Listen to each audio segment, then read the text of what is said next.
კახეთი, საქართველოს ერთ-ერთი უძველესი რეგიონი, ადგილი, რომელიც დიდ ისტორიას ინახავს. პროექტი გაიცანი საქართველოს მოგზაურობას აგრძელებს და ამჯერად მედიის წარმომადგენლებს საშუალება მოგვეცა ამ კუთხის ღირსშესანიშნაობები მოგვენახულებინა. ტრადიციებითა და კულტურით ბოლომდე გაგვეცნო მევენახეობისა და მეღვინეობის ერთ-ერთი უძველესი კერა, კახეთი. შემომხედეთ ყველა, ეკა.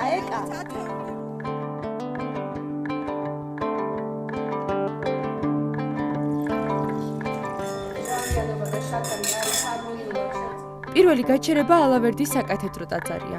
ეს უძველესი მონასტერი საუკუნეებს ითვლის. რამდენიმე რესტავრაციისა და აღდგენის შემდეგ დღეს ტაძარი ასე გამოიყურება. ალავერდში, იქ სადაც დღეს ბერები ცხოვრობენ, მე-11 საუკუნის მიწურულს ისტორიული მარანი აშენდა, რომელიც დღემდე ფუნქციონირებს. მე-20 საუკუნის მიწურულს ჩვენი საუკუნის დასაწყისში მოხდა ამ მარნის რეაბილიტაცია, რომელიც არის ახლა მოქმედი. ჩვენი მონასტრის ტერიტორიაზე არის საკოლექციო ზვარი, ამ ამპილოგრაფია შეგვაქვს ჩვენ 104 ჯიშის ვაზი, რომელზედაც ჩვენი მონასტრის მორჩილები აწარმოებენ დაკვირვებას, თითეული ჯიშის მახასიათებლების აღწერას და თითეული ჯიშის კარგი თვისებების ჩანიშვნას. თელავში ტყუპების მარანსაც ვესტუმრეთ. ტყუპების საღვინე სახლი ნაფარეულში ღვინის ქვევში დაყენების კახურ მეთოდს და იმ ტრადიციებს ეფუძნება, რომელიც ძმები გია და გელა გამტკიცულაშვილების ოჯახს წინაპრებისგან ერგო. ჭაჭა ამოდის ყელში ვიწრო ადგილას და აქედან ხდება შემდგომ დარევა, ხოლო დუღილის შემდგომ დაწნეხის პერიოდში არა ჩაძირვა ხდება, ესე იგი ნელა, იმიტომ რომ მას აი ეს ფორმა აძლევს წინააღმდეგობას და ღვინო უფრო კარგად იწმინდება. აქ პატარა ღვინის მუზეუმიც არის, სადაც სტუმრებს უნიკალური შესაძლებლობა ეძლევათ იხილონ ყველა ის პროცესი, რაც ღვინის დაყენებასთან ასოცირდება. კახეთი განსაკუთრებული სტუმართმოყვარეობით ყოველთვის გამოირჩეოდა. გამონაკლისი არც დღევანდელი დღე ყოფილა და ტყუპების მარანში მოსულ თითოეულ ჩვენგანს სახელობითი ღვინო გვაჩუქეს.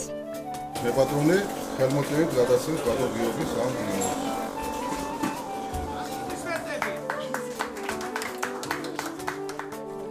მიუხედავად იმისა, რომ კახეთში გარკვეული პრობლემების გამო რთვერის დაწყება, გაჭიანურდა და გლეხებს სახელმწიფოს მიმართ პრეტენზიები აქვთ, კერძო ვენახებში რთველი უკვე დაიწყო.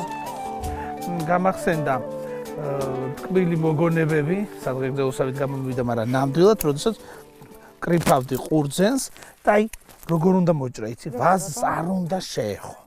და ცუდი მკრეფავები ფოთოლს აყოლებენ, არ შეიძლება, იმიტომ რომ მე უნდა იწვალო და ამოიღო. უნდა ეცადო რომ ფოთოლი არ იმასქნა და ყუნწი, აი ხო, ახლა აი. გრძელი ყუნწი უნდა გქონდეს. ხო, აი შეხედე. ეს არის ხა აი როგორ ქაწითელია ზიბ-ზიბა, ნახე. დაშაქრული, დაორთქლილი მზეზე.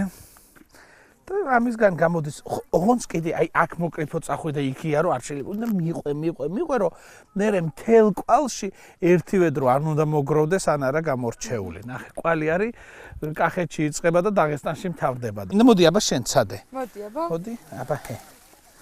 ნახე. უკუღმა გიკავია სეკატორი. ხო.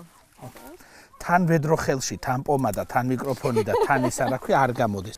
ეს პროცესი არა მხოლოდ შრომასთან არის დაკავშირებული, არამედ ის მევენახისთვის სრულიად განსაკუთრებულ რიტუალს წარმოადგენს.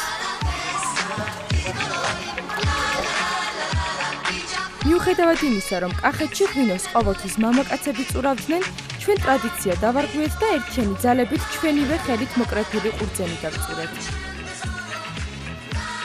აქვე მეღვინეობა ხარებას ტურისტულ კომპლექსში შესაძლებლობა მოგვეცა ჩვენი თავი გამოგვეცა და ჩურჩხელების ამოვლებასა და თონეში პურის ცხობაში. აი, შეხედეთ როგორ უნდა, შეხედეთ.